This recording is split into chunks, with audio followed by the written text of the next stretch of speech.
Yeah, you got to think that they're going to start going and knocking on some doors if people are still in here. The flames are moving down this hill very fast, and the wind's very strong as well. We're getting blown around, and there's dirt being flown up everywhere. Look at the spinning inside that cloud of smoke up there. It's getting very intense. We're on East Mountain Drive, just north of Westmont College. We know that the T-fire has affected this area in years past, and now it looks like it's burning once again. Huge flame lengths right now. We saw several engines driving up this hill.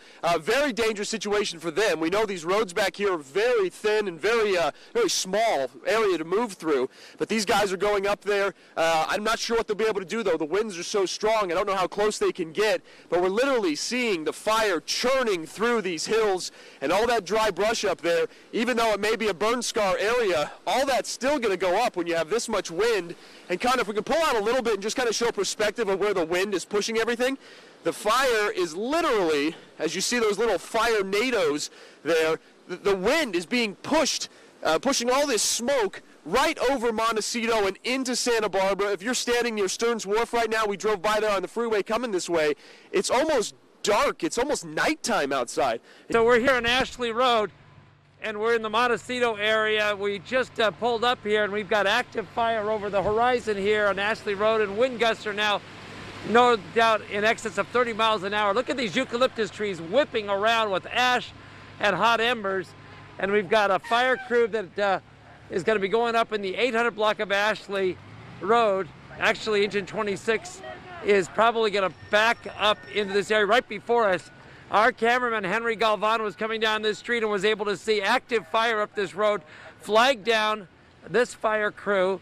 They put on the brakes, and they're backing up in here. The captain came over, inspected the fire, and now they're going to try and get this rig back up into Ashley Road and combat the leading edge of the fire. He told us, be careful, the fire's coming this way. Yeah, hi guys. We're going to get the very latest from Dave Zannaboni right now, Santa Barbara County Fire. You and I have been together for a week now. We have. This is the worst we've seen it. By far the worst we've seen it in Santa Barbara County. Unfortunately, you can see what the winds are doing out here. These winds are real squirrely right now. They're coming down from the north, but they're really swirling around. It's really making a really tough time for our firefighters right now to get in here and do any good. Now, we're about 2 miles or so away from the hillside that's on fire, maybe a little bit more. We're standing at Cold Springs School right now. It's on Cold Springs and Sycamore Canyon. These winds are just insane. Can you do anything when you get up there? Or you just gotta, it's scary. You know, like I said earlier, we have hundreds of engines in here in place in a lot of these homes that are, being threatened right now. The fire activity is really just blowing really due south right now. It's just coming off the hill, and this north wind is just blowing it right down into the lower elevations of Montecito foothills. So, we have a lot of equipment in place already. We have more coming from staging areas and base camp, and we're going to get in here and we're going to do the best we can. We need a relief. We need some relief from the wind is what we need. Yeah, Beth, that's right. We're driving along East Mountain Drive right now, and there's a lot of fire crews out here. We're kind of working our way around as we make our way through the area. Tons of crews sitting in driveways. As we've seen over the past week, they're trying their best to protect these homes. We know the flames are close. These guys are literally, look right there, sitting in the driveway. They're just trying to protect what they can and gearing up as well. They've been loading up with water. We've been watching them do that. We know the flames. Hold on, Connor, stop right there. So this gate, if we back up a little bit, this gate right here has been plowed down. That would indicate to me that possibly crews had to get up in there really quick. So that's something that we're going to continue to follow. Maybe we can park and you guys can come back to us in a little bit. We'll find out exactly what's going on up here at this address. Again, we're on East Mountain Drive, just off of Oak Creek Canyon Road. So we're just down from the Tea Gardens. We're in the 300 block of Mountain Drive in the Montecito area, and we have gone by the Tea Gardens. There's active fire burning in there. Some of the trees are going up in flames as we speak, but we understood there were some structures around here that were threatened by fire, and Captain David Zannaboni with the Santa Barbara County Fire Department is on scene. And when you came through here a few minutes ago, did you see some structures that were the threat of going down in flames? Yeah, we're like in the 300 block of East Mountain Drive, and yeah, we had several structures with fire all around them, and No engines in place, but right now we do have engines in place in all of those driveways. All right, going to have us take a look over your shoulder so we can see what we're talking about here. Now this has, I think, a lot of mailboxes at the end of the driveways. You have multiple structures up this driveway, don't you? Yeah, you can see up in the foothills, there's just structures just, embedded into this, vegetation, this urban interface is what we call it. And, I think we have structure protection engine in place in most of these driveways up there at this time. When this got going in the 7 o'clock hour this morning, it was just plowing through like it was going to mow down. One captain said Ashley Road, that he said the whole thing's going to go up, get out of here. And now we've got some blue skies, we've had gusts of wind, we have calm. What's going on here? It's crazy weather what we're experiencing now. I mean, you can see the smoke now it's coming up canyon. Mm-hmm. We have fire now moving up these drainages, and before it was just coming straight out of the north, pushing that fire south straight into Montecito. As a fire captain, how do you attack this and have safety? Crews have had to pull out in many areas and then just go back in because it's been tough for these firefighters out here this morning. I want to go back out now live to News Channel 3's Joe Butita. And Joey, you're at the intersection there of Hot Springs and East Mountain Drive, where that area was very hard hit. Yeah, Beth, CJ, it looks like we have our first structure of today that we know of that has definitely burnt. I don't know what this was. It's kind of a big hole in the ground with beams that go across it. I'm sure the roof was up this direction, and it is all burnt up now as we take a look here. This is the 900 block of Hot Springs. We were seeing thick black smoke coming from this area. We also saw a firefighter who was in here when we pulled up. He said that there are multiple structures in this area where there are hot spots. Fire crews are at those locations. They're trying to do what they can to save the structures, the homes, those big mansions that are in the Montecito Hills. He says there's a lot of stuff that are those big properties. They have a lot of things that are out there, whether it's vegetation, gardens, just their furniture that's outside on the patios. And he said a lot of that has been catching on fire with these hot spots. We just had a big gust of wind. So that is not good. The wind's now shifting back as we kind of look at the big clouds up here, Connor. I don't know if you can see it. If we go up top, Connor, you can see the big cloud of smoke. And it's now blowing back downhill instead of uphill, which we saw just a few moments ago.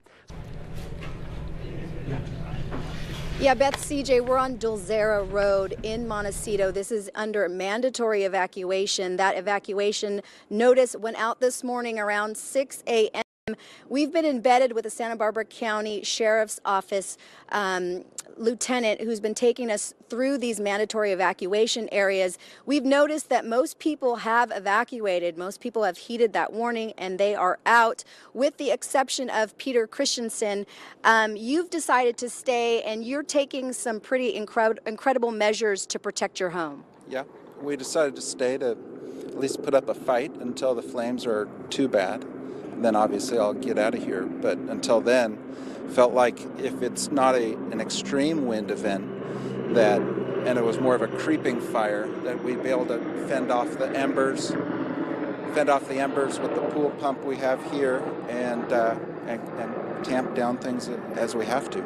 And since we've been standing here, we've had helicopters overhead. I put on my glasses and my mask because it's pretty ashy, pretty smoky. We've got Westmont and Cold Springs behind us, Canyon area.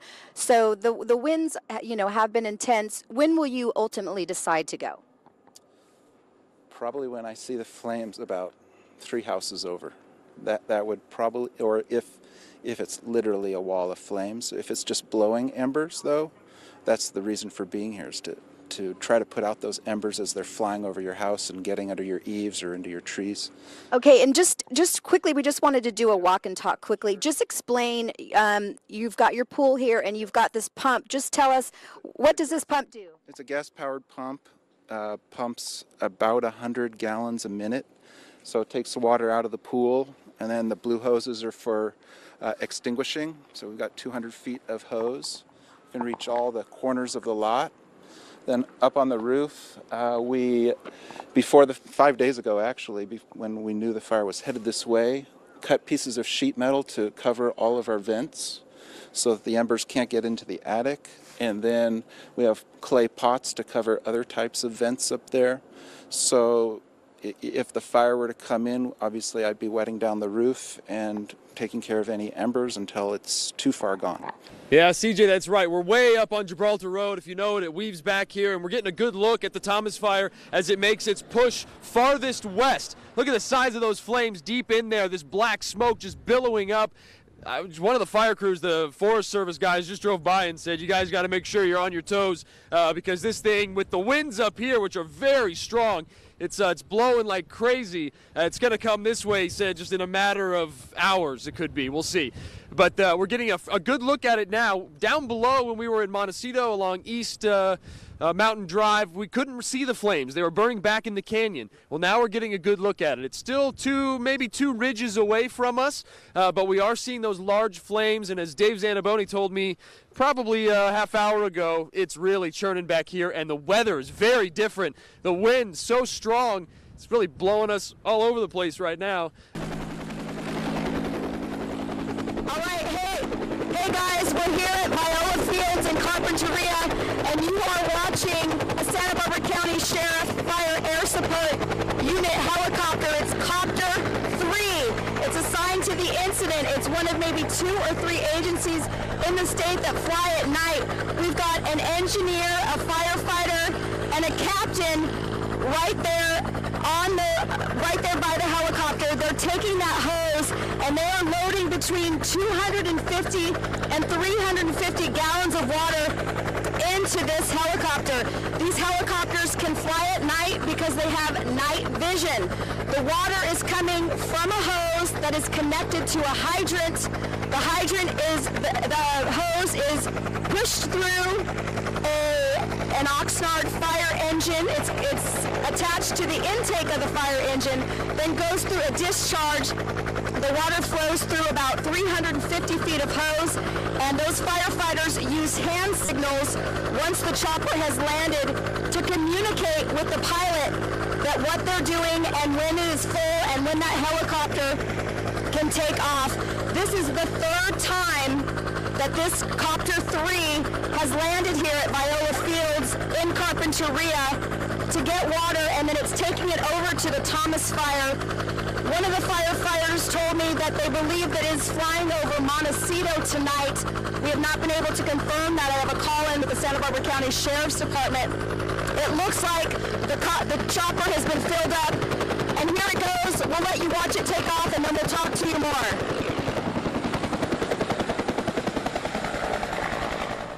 On the ground. And look at the beginning of the video too here, coming up in a second. The fire shoots horizontally. I think it's right as the camera moves. You might get an idea of it. Let's see, right over here. Watch this. Did you see that? Yeah, right there. I mean, that's all I know is I incredible. wouldn't want to be there. No, that's for sure. Definitely not. And wow, this is what it looked like this morning, right? We think this is sometime earlier today, maybe this morning or early afternoon, right, when the winds were at their strongest. So we saw some flames down below us and realized we needed to come lower. And there were firefighters dealing with, this was a pile of brush that went up, and a bunch of crews are watching it just down the road here. So we saw the road glowing and knew that it might be dangerous, so we came lower because you don't want to get stuck if this were to cross the road. But they are watching this closely. I asked them, it's not a structure, it's a pile, like a debris pile maybe from a property, but they are about 5 firefighters. Oh, and those embers, that's what's make it dangerous. So they've got all their protective gear on, and they are just making sure that it doesn't come to this road that we're on right now. But that's the kind of wind we're dealing with, CJ and Beth. And when you have those embers, that is the worst part, because those embers can fly into a home. They can go inside, someone's open vent, and a home can burn from the inside out. And we've seen that happen to our colleague, and I've seen it happen to friends' homes. And it's just something else. You don't want the embers to fly miles and miles from here and start other fires. All right, in a traffic alert this morning, Highway 154 will be closed indefinitely, except for you if you live over there and you have proof. You have to have your identification, your driver's license, allow the authorities there to know that you need to get to your home. But between Santa Barbara and the Santa Ynez Valley is where that closure is, and it's going to be crucial to accommodate hundreds of firefighting vehicles going between the fire lines. In just about 20 minutes, they're going to switch shifts, and they have to go between the fire lines and the base at Lake Kachuma. So during Friday's briefing, the CHP WHP had said that there were drivers trying to pass this long convoy of engines and nearly caused a number of head-on collisions. Drivers were asked to avoid the 154 altogether and then use Highway 101 instead during the Thomas firefight. And here are the exits closed this morning along the 101. Las Positas, Cabrillo, Olive Mill, Summerland, San Ysidro, Sheffield, and North Padaro Lane. A young firefighter receiving a special salute today after losing his life in the Thomas fire. 32-year-old Corey Iverson is father of a 2-year-old daughter. His wife is expecting another little girl soon. Iverson died while fighting the Thomas fire north of Fillmore Thursday. CAL FIRE confirms he was with a strike team of 2 or 3 others when he died. Fire officials say they're heartbroken. All right, let's stay with Corey, though, and go to Alex Biston, who is live on the procession route. Alex. Yeah, Stacy, the outpouring of support here. I'm on an overpass in Camarillo. The outpouring of support is immense here. I was talking to some people who just came out. They come with American flags. A lot of them telling me that they're going to have a hard time keeping a dry eye as the procession goes on. I'm going to step out of the frame here so you can see just how many people are here. We've got firefighters. We have people all around here. Now, 32-year-old Corey Iverson, this is going to be them honoring him, and he's going to be going from the medical examiner's office in Ventura to San Diego. That's where they will be transporting him, and it's going to start at 10 a.m. and will end at 2 p.m.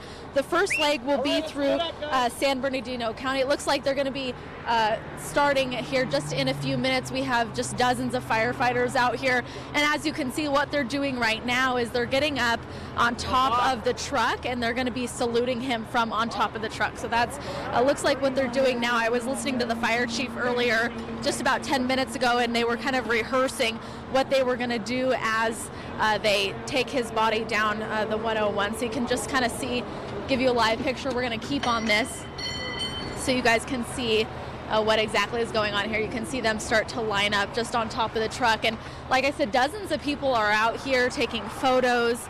They have American flags kind of getting ready for the procession. We also hear honking. I'm sure you guys can hear it as well, but people driving by, seeing what's going on. And as my photographer and I were riding down the 101, almost every single overpass has people standing on top. So it just kind of shows how many people are out here to support Corey. And I spoke with the Santa Paula fire chief as well. He was telling me that he's just, you know, so proud of everybody coming out to support Corey today and all of the different fire agencies. And it really just shows, you know, these firefighters, they're all one. They all come from different cities, different states, but they are all one team. So we will keep it here and obviously keep this live shot going so you guys can get see them as they come down the 101 this morning. That'll just be in a few minutes. It's going to be starting at 10 a.m.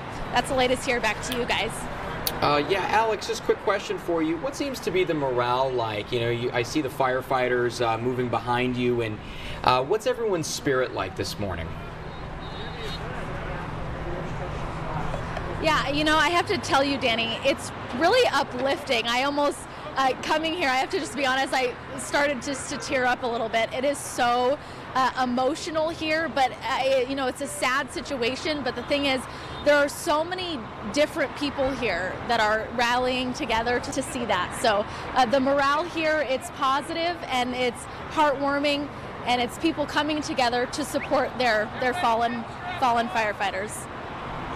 Okay, Alex, we definitely want to keep you on standby and definitely your live picture here for us, just so that people at home can appreciate the actual public that came out to stand out there for Corey. And as we turn back now to the hearse and the starting line of the procession, we see people are lined up.